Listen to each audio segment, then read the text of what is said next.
आप सभी को मेरा सप्रेम नमस्कार। एनटीए यूजीसी नेट हिंदी विषय में आप सभी का स्वागत है। आज हम यूजीसी नेट या राष्ट्रीय पात्रता परीक्षा हिंदी विषय में एक बहुत ही महत्वपूर्ण टॉपिक करने जा रहे हैं और वो हमारा जो टॉपिक रहेगा वो एनटीए यूजीसी नेट या राष्ट्रीय पात्रता परीक्षा या राज्य स्तरीय पात्रता परीक्षा है, वो उससे संबंधित है। और जो टॉपिक है वो काफ़ी इम्पोर्टेंट है क्योंकि ये एक बहुत ही अच्छी जानकारी कह लीजिए इसके बारे में ये है।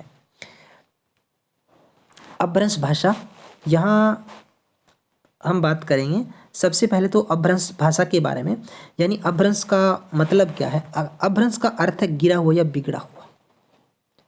जो अपभ्रंश शब्द है उसका मतलब लिया गया है गिरा हुआ या बिगड़ा हुआ, ठीक है। अब हम बात करते हैं अपभ्रंश के समय अवधि की। तो अपभ्रंश जो भाषा का जो समय है वो यहाँ दिया गया है, ये थोड़ा सा मिसप्रिंट है इसमें।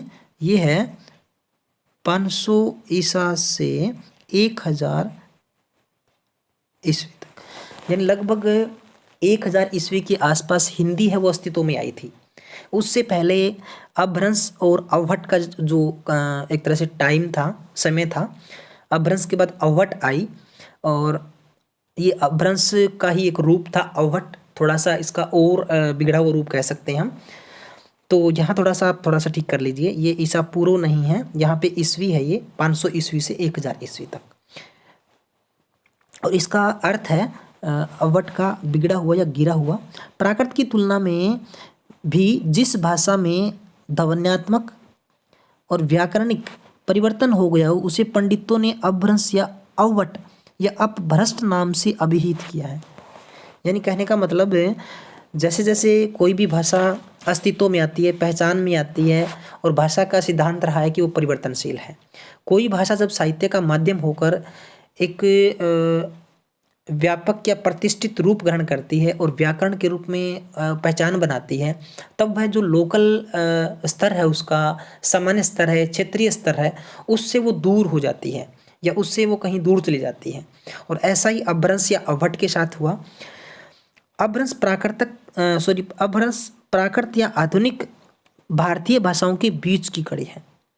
और ये भाषाविद हम मानते हैं कि अपभ्रंश प्राकृत और आधुनिक जो भाषाएं हैं, यानी जो पाली प्राकृत जो भाषाएं थी, अपभ्रंश प्राकृत या प्राचीन भाषा कह सकते हो, या वो जो नई आधुनिक काल की जो मानक भाषा है, उसके दोनों के बीच में एक कड़ी का काम करती है। लेकिन कुछ लोग मानते हैं कि अपभ्रंश प्राकृत और आधुनिक भाषाओं के बीच की कड़ी का काम नहीं करती, लेकिन और उनका ये मानना है कि वो एक क्षेत्रीय भाषा है। प्राकृत काल से या प्राचीन काल से ही, जब प्राकृत का समय था उस समय तक क्षेत्रीय भाषा थी ये, किंतु ऐसी संभावना नहीं है। अपभ्रंश प्राकृत और आधुनिक भाषाओं के बीच की कड़ी का काम करता है और हर आधुनिक आर्य भाषा का जन्म किसी न किसी रूप में अपभ्रंश से ही हुआ है।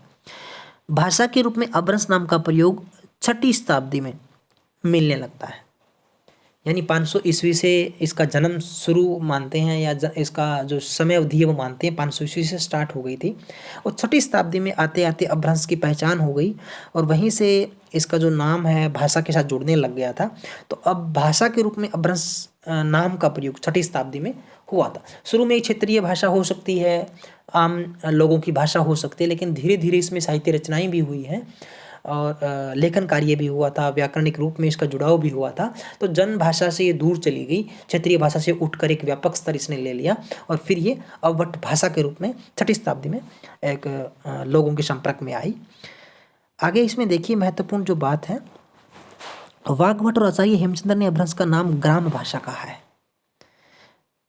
वाग्भट और आचार्य हेमचंद्र ने अपभ्रंश का नाम ग्राम भाषा कहा है, ये गाँव की भाषा इसको कहा। आगे देखिए, दंडी ने अपभ्रंश का जो नाम है वो आरभी राधी भाषा इसको कहा है। तो दंडी ने इसको आरभी राधी की भाषा कहा है। आगे देखिए, आचार्य मार्कंडे ने अपभ्रंश के 3 भेद बताए हैं। एक है नागर गुजरात की, दूसरा उपनागर राजस्थान की और तीसरा ब्राह्मण सिंध की। तो 3 इसके भेद हो गए, नागर, उपनागर और ब्राह्मण। तो 3 इसके उपभेद बताए किसने? महर्षि मार्कंडे या आचार्य मार्कंडे। आगे इसमें देखिए, डॉक्टर उदय नारायण तिवारी ने अपनी पुस्तक हिंदी भाषा का उद्भव और विकास में अपभ्रंश का जन्मकाल 700 ईस्वी स्वीकार किया है। एक तो इसमें क्वेश्चन यही उठता है कि हिंदी भाषा का उद्भव और विकास, सॉरी उद्गम और विकास, ये पुस्तक किसकी है? डॉक्टर उदय नारायण तिवारी की। और दूसरा इसका जन्म काल बताया है 700 ईस्वी इन्होंने स्वीकार किया। किसने? उदय नारायण तिवारी ने। आगे देखिए इसमें डॉक्टर नामवर सिंह ने अपने ग्रंथ डॉक्टर नामवर सिंह ने अपने ग्रंथ हिंदी भाषा के विकास में अपभ्रंश का योगदान, ये उनकी ग्रंथ का नाम है, हिंदी भाषा के विकास में अपभ्रंश का योगदान किसका है? डॉक्टर नामवर सिंह का। तो उन्होंने क्या है? अपभ्रंश का जन्मकाल 700 ईस्वी स्वीकार किया है, यानी यहाँ पे दोनों की बातें मैच करती है। डॉक्टर भोलानाथ तिवारी इनके अनुसार कहता है अपभ्रंश का जन्म 500 ईस्वी भी स्वीकार किया है, यानी लगभग एक ही समय की बात लगभग कर रहे हैं। तो यहाँ इनकी विचारधारा में काफ़ी समानता है। तो ये थी एक प्रकार से अपभ्रंश के बारे में कुछ एक जो जानकारी जो मिली थी हमें।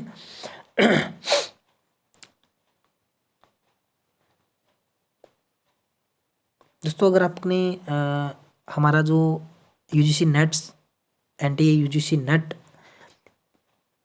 हिंदी की जो क्वेश्चन सीरीज़ हमने शुरू की है, अभी प्रैक्टिस प्रीवियस ईयर के जो क्वेश्चन पेपर हम लेकर आ रहे हैं वो भी आपको इसी चैनल के यूजीसी नेट हिंदी का जो प्लेलिस्ट है वहाँ पे आपको नेट से संबंधित तमाम वीडियो हमारी मिलती रहेगी। तो अगर आपने अब तक हमारे चैनल को सब्सक्राइब नहीं किया है तो प्लीज़ हमारे चैनल को लाइक, शेयर व सब्सक्राइब जरूर करें। Thank you. मिलते हैं एक नई वीडियो के साथ। और हाँ, एक कमेंट बॉक्स में अपना कमेंट जरूर दें तो आपको हमारी जो वीडियो है वो कैसी लग रही है, आपका सुझाव वो तो हमेशा हम चाहते हैं कि आप हमें सुझाव दें और आपके कमेंट से हमें मोटिवेशन मिलेगा। तो प्लीज़ हमारे चैनल को लाइक, शेयर और सब्सक्राइब जरूर करें। मिलते हैं एक नई वीडियो के साथ। नमस्कार।